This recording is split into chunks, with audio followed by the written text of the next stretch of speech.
नमस्कार दोस्तों। एक तरफ प्रधानमंत्री मोदी हैं, दूसरी तरफ कांग्रेस के पूर्व अध्यक्ष राहुल गांधी हैं। जब ममता बनर्जी के बंगाल में पुल टूटा था तब मोदी क्या बोले थे शायद आप सुन चुके होंगे, लेकिन जब मोदी के गुजरात में पुल टूटा है तब राहुल गांधी क्या बोले यह सुनना भी जरूरी है। एक ही तरह की दो घटनाओं पर आज आपको इन दोनों नेताओं के बयान सुनाता हूं। दोनों के बयानों में फर्क को आप महसूस कर सकते हैं, बशर्ते कि आपकी आंखों पर अंधभक्ति का चश्मा न चढ़ा हो। गुजरात के मोरबी में एक केबल ब्रिज के टूटने से करीब 150 लोगों की मौत के बाद तेलंगाना से राहुल गांधी का बयान आया है। भारत जोड़ो यात्रा पर निकले राहुल गांधी ने मोरबी की घटना पर जो कुछ भी कहा उसे सुनकर मुझे लगा कि पूरी बात आप तक पहुंचनी चाहिए। मोदी का वो बयान जो आप सुबह से शायद सुन चुके होंगे, फिर भी आपको एक बार और सुनाऊंगा ताकि सनद रहे कि ऐसे मौकों पर कौन कैसी राजनीति करता है। राहुल गांधी से एक प्रेस कॉन्फ्रेंस के दौरान जब मोरबी के बारे में सवाल पूछा गया, मोरबी में हुई घटना के बारे में, तो सीधे पीएम मोदी या बीजेपी सरकारों पर हमला करने की बजाय राहुल गांधी ने क्या कहा, गौर से सुनिए। कल के इंसिडेंट में, मोरबी केबल ब्रिज इंसिडेंट में 134 लोग की मृत्यु के कौन जिम्मेदार है? आप किसको जिम्मेदार ठहराते हैं गुजरात में जो इंसिडेंट हुआ? I don't want to politicize this incident. People have died here. It is disrespectful for them to politicize this incident, so I'm not going to do it. Haji Vikrant ji. I've answered you clearly. Vikrant ji. I'm not going to politicize it. हाजी विक्रांत। राहुल गांधी से पूछा गया कि आप मोरबी की घटना के लिए किसे जिम्मेदार ठहराते हैं।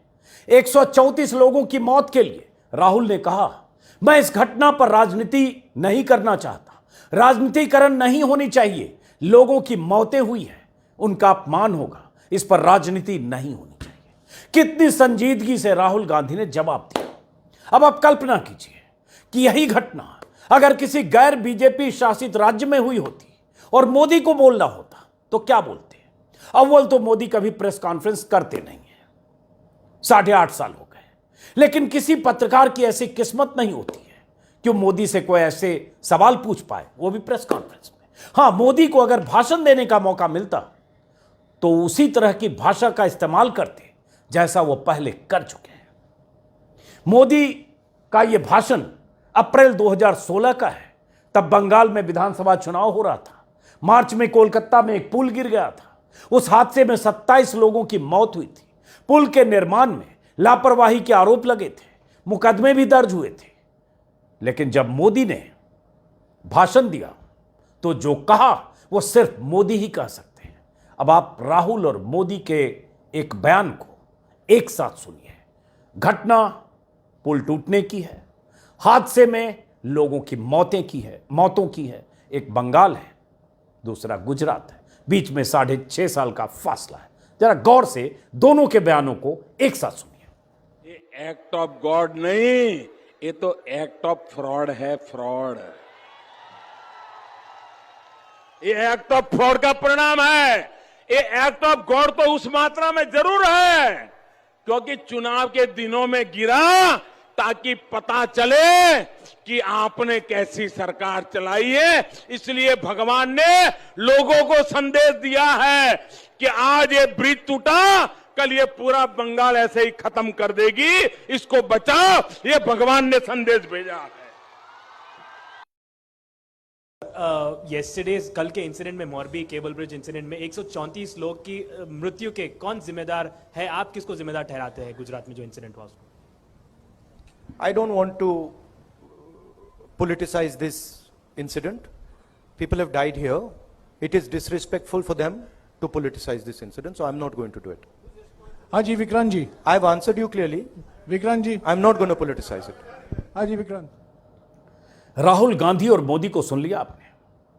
फिर एक बार वही सवाल आपसे पूछता हूं कि अगर राहुल गांधी की जगह मोदी होते तो क्या इतनी संजीदगी दिखाते? क्या मोदी कहते कि लोगों की मौतों पर राजनीति नहीं होनी चाहिए? अगर विपक्ष की सरकारों वाले राज्यों में ऐसी घटना होती तो क्या मोदी कोई मौका छोड़ते? नहीं छोड़ते। लेकिन राहुल ने संजीदगी दिखाई।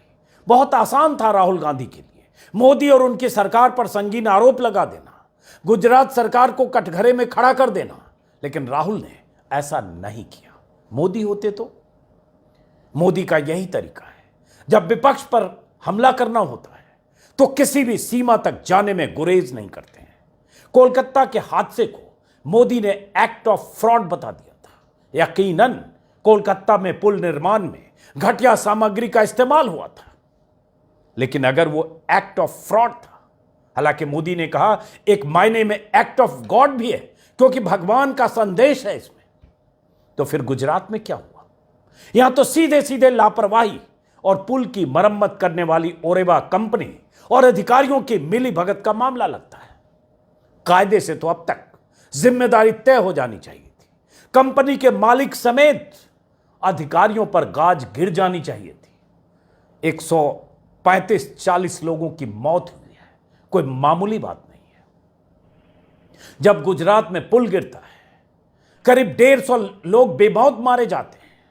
आंकड़े अभी भी आ रहे हैं। बिना फिटनेस के पुल चालू होने की खबरें आती हैं। प्रशासन और सिस्टम की लापरवाही के सबूत दर सबूत सामने आते हैं। तब वही मोदी कुछ भावुक शब्द खर्च करके रस्म अदायगी कर लेते हैं। कल देर शाम से अब तक जितनी जानकारी आ चुकी है उससे साफ है कि जिस ओरेवा कंपनी को पुल को रिपेयर करने का ठेका दिया गया था, उसे पुल बनाने का कोई भी तजुर्बा नहीं था। घड़ी, ई बाइक, कैलकुलेटर, एलईडी और ऐसी कुछ चीजें बनाने वाली कंपनी बीजेपी में अपनी पैठ के दम पर पुल का ठेका हासिल कर लेती है। 180 साल पुराने पुल को रिपेयर करने का कंपनी ने 2 करोड़ में पुल को मरम्मत करके बिना एनओसी और बिना फिटनेस सर्टिफिकेट के चालू कर दिया, और इतना घटिया काम किया कि 4 दिन में पुल 150 लोगों का काल बनकर नदी में समाहित हो गया। लेकिन मोदी के गुजरात का कोई मंत्री जिम्मेदारी लेने को तैयार नहीं है। मोदी खुद भी 2 दिन से गुजरात में है। आज हैट पहनकर सरदार पटेल से जुड़े एक कार्यक्रम में हिस्सा ले रहे थे। कुछ शब्दों में अपना दुख व्यक्त कर दिया। अब तक कुछ पता नहीं कुछ कंपनी के मालिकों की गिरफ्तारी पर कोई फैसला हुआ या नहीं, क्योंकि अभी तक कंपनी के मालिकों के खिलाफ कोई मुकदमा नामजद आरोपी के तौर पर दर्ज नहीं हुआ। उस कंपनी ने जिसे ठेका दिया गया इस ब्रिज को रिपेयर करने का, उस कंपनी ने बिना फिटनेस सर्टिफिकेट के ब्रिज को चालू कैसे कर दिया? उस कंपनी ने अगर उस पुल पर 100, 50 या 75 लोगों के जाने की क्षमता थी तो 400 से 500 टिकट कैसे बेच दिए? कहा जा रहा टिकट ब्लैक भी हो रहा था। कहा जा रहा उस कंपनी के मालिक ओरेवा कंपनी है जो अजंता के नाम से घड़ियां भी बनाती है, पुरानी कंपनी है, घड़ियां बनाती है, पुल नहीं। लेकिन उस कंपनी के एमडी ने प्रेस कॉन्फ्रेंस करके बकायदा अपनी ही पोती से पुल का फीता कटवा कर पुल को चालू कर दिया 26 अक्टूबर को। जल्दबाजी में नगर पालिका के अधिकारी कह रहे हैं कोई फिटनेस सर्टिफिकेट नहीं लिया गया। नगर पालिका के अधिकारी कह रहे हैं कि कोई एनओसी नहीं लिया गया। तो फिर ऐसा कैसे मुमकिन हुआ? और अगर हुआ तो जो एफआईआर दर्ज हुई है जिसमें एजेंसी के खिलाफ जिसने पुल निर्माण किया है 304, 308 और 114 के तहत क्रिमिनल केस दर्ज किया है, उसमें नामजद आरोपी के तौर पर जयसुख पटेल जो कंपनी के मालिक हैं या ओरेवा ग्रुप का नाम क्यों नहीं है? यह सवाल इसलिए है क्योंकि जयसुख पटेल जो अभी कंपनी का मुखिया है और उनके पिता जिनका निधन हो चुका है उद्धव जी पटेल, उनके प्रधानमंत्री मोदी से रिश्ते थे और जयसुख पटेल के रिश्ते मोदी सरकार के कई मंत्रियों से। साथ की तस्वीरें सोशल मीडिया पर लगातार आ रही हैं। बीजेपी नेताओं से रिश्ते वाजिब हैं, अगर गुजरात में हैं, कारोबारी हैं, रिश्ते हो सकते हैं। लेकिन एक कंपनी जो पुल रिपेयर करना या इस तरह के 250 साल पुराने केबल ब्रिज को रिपेयर करने में जिसका कोई तजुर्बा नहीं था, उस कंपनी को काम दिया जाना और उस कंपनी की तरफ से उस पुल को अचानक चालू कर दिया जाना बिना एनओसी के, और 50, 60, 70 लोगों को जहां जाना चाहिए वहां 400, 500 टिकट बेच लेना, और उसके बाद भी उस कंपनी के मुखिया के खिलाफ अब तक, कल शाम की घटना है जब आप वीडियो देख रहे हैं, करीब करीब 24 घंटे हो गए जब मैं वीडियो रिकॉर्ड कर रहा हूं, कंपनी के मालिकों के खिलाफ कोई कार्रवाई नहीं। क्या कहेंगे? यह मोदी जी के राज में हुआ। जो जानकारी मैं देख रहा हूं जयसुख पटेल के बारे में, कंपनी की प्रोफाइल है, अजंता घड़ियां घर घर में जाती हैं, आप लोगों के घरों में भी होगी, मैंने भी देखा है, शायद मेरे घर में भी कहीं अजंता घड़ी होगी। और ये ग्रुप है, अजंता घड़ी बनाती है और ई बाइक और LED बल्ब वगैरह बनाती है। कई देशों में इनके कारोबार हैं जो कहा जा रहा है, और जयसुख उद्धव जी ओरेवा समूह का कारोबार संभाल रहे हैं।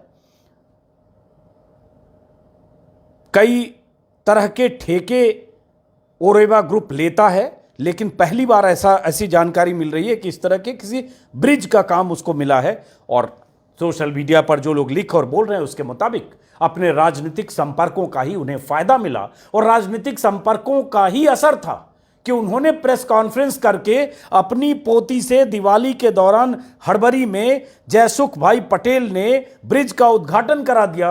और आज जब घटना हो गई है, आज मतलब कल जब घटना हो गई है, 135 लोग मारे गए हैं, तब नगर पालिका के अधिकारी कह रहे हैं कि कोई एनओसी नहीं था और पूरी लापरवाही का ठीकरा कंपनी पर फोड़ा जा रहा है। बावजूद इसके कंपनी के मालिक और मुखिया तक कोई आंच नहीं पहुंच रही है और अब तक कोई जांच नहीं पहुंच रही है। तो सवाल मोदी जी से तो है, लेकिन जो मीडिया के बहुत सारे लोग ट्विटर पर यह सवाल अब उठाने लगे हैं दबाव में, सोशल मीडिया के दबाव में, जो कल तक लीपापोती कर रहे थे एक पुराने वीडियो को दिखाते हुए कि पुल पर कुछ लड़के झूल रहे थे या झूलने की कोशिश कर रहे थे, या पुल के दोनों तरफ जो लोहे के तार थे उस पर पैर मार रहे थे इसलिए पुल गिर गया।